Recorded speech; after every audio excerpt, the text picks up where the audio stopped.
Let's see second part of user support.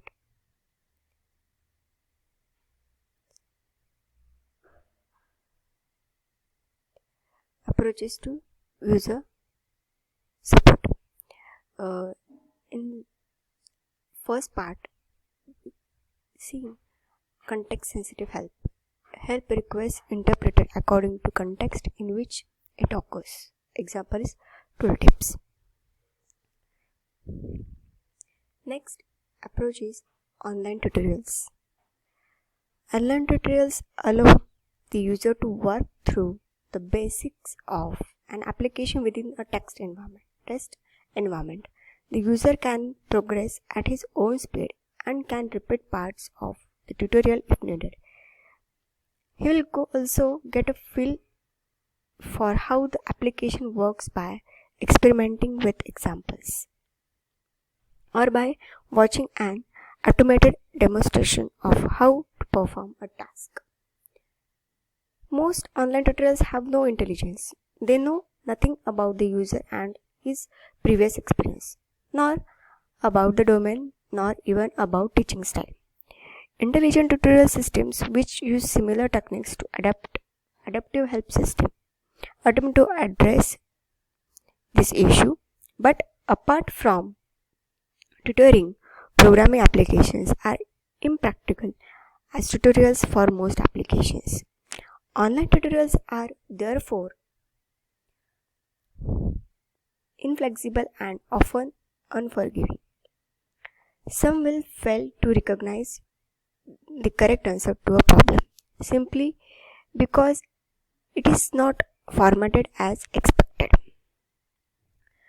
An alternative to the traditional online tutorial is to allow the user to learn the system by exploring and experimenting with a version with a limited functionality.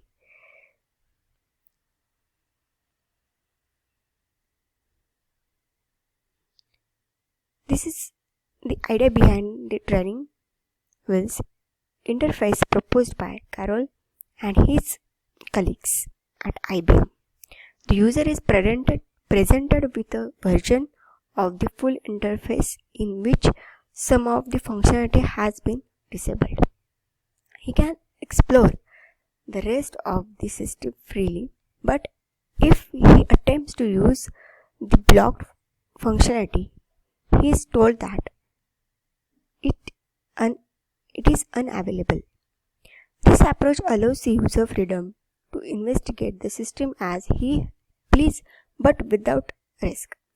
It was found that new users spent more time using this system than they did the full version, spent less time recovering from errors, and gained a better understanding of the operation of the system. Next approach is online documentation. Paper documentation is made available on computer, continually available in a common medium, can be difficult to browse, hypertext used to support browsing. Online documentation effectively makes this existing paper documentation available on a computer. This makes the material available continually in the same medium as the user's work and potentially to a large number of users concurrently. It can be argued that the type of manuals that are appropriate as paper preference systems are less appropriate anyway. Paper is a familiar medium to most of us, and it is still the case that people prefer reading text on paper than on a computer screen. Documentation is designed to provide a full description of the system's functionality and behavior in systematic manner. It provides generic information that is not directed at any particular problem. The amount of information contained in manual pages is usually high, which can be in itself create problems for the users. There is too much detail and this effectively masks the information the user wants to find.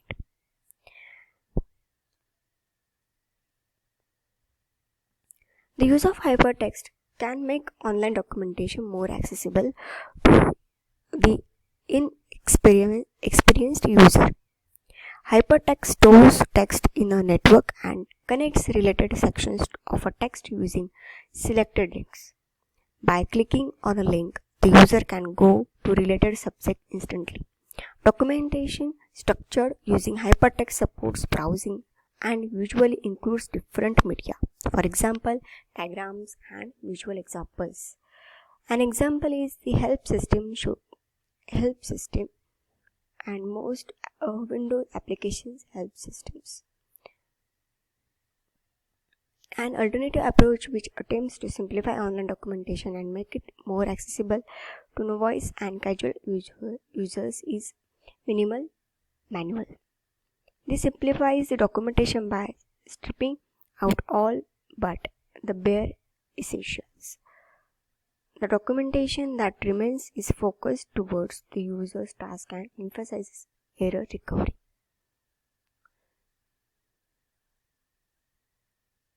So these are the approaches to user support, context sensitive help, online tutorials, online documentation, and some other are like command prompts, command assistance.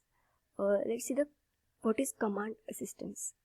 Command assistance supports is to provide at the command level. The user requires help on a particular command and is presented with the help screen or manual page describing it.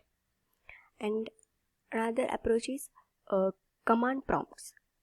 In command line interface, command prompts provide help when the user encounters an error, usually in the form of correct usage prompts. Such prompts are useful if the error is simple one, such as incorrect syntax, but again they assume knowledge of the command. So these are the approaches to user support. Next is wizards and assistants. A wizard is a task-specific tool that leads the user through the task step by step using information supplied by the user in response to questions along the way. Example, resume. Another example is, if the user wishes to format a resume, the Microsoft Word Resume Wizard will take him through a series of questions on the style and sections required and ask him to enter some basic personal data. The wizard then creates a resume matching the parameters submitted. Wizards are common in modern applications and provide support for task completion. The user can perform quite complex tasks safely, quickly, and accurately. This is particularly helpful in the case of infrequent tasks where the learner cost of doing the task manually may be prohibitive, or where there are many steps that must be completed in a specific sequence.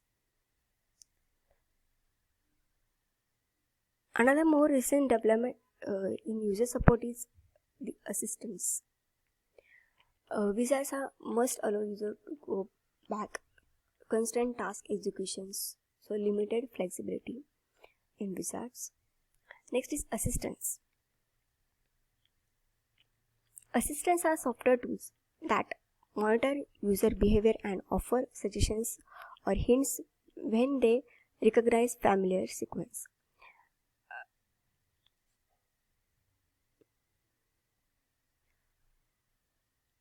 Example is Microsoft Paperclip must be under user control. Example, XP Smart Tags. Microsoft assistants may have retired, but he provides an important lesson in online user support.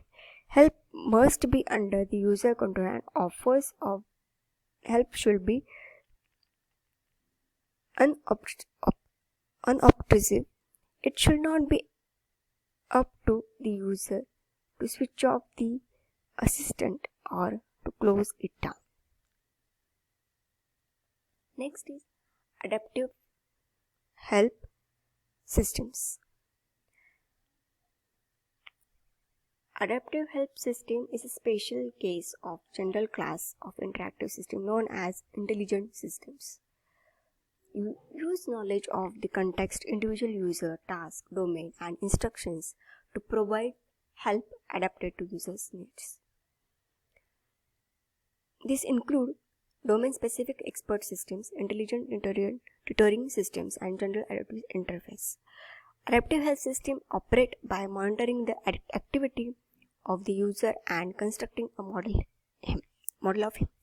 This may include a model of his experience, preferences, mistakes, or combination of some or all of this.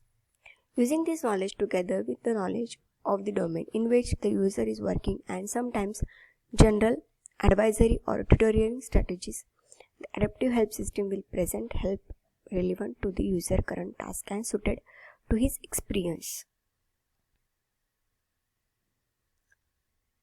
Problems and knowledge requirements considerable. Who has control of the interaction? What should be adapted? What is the scope of adaptation?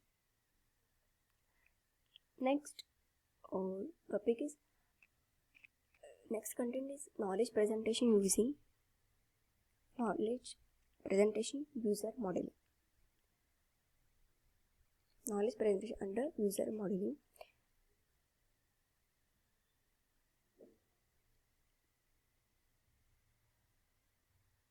All help systems have a model of the user.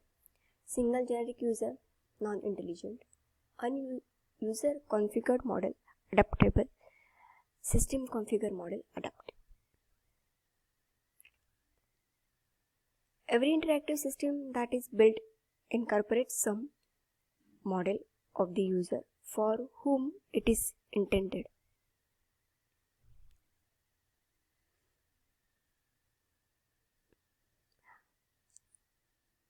Other systems allow the user provide a model of himself around which the system will be configured.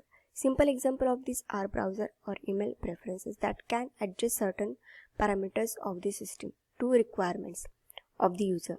Such systems are called adaptable, since the user is able to adapt his own environment to suit his preferences.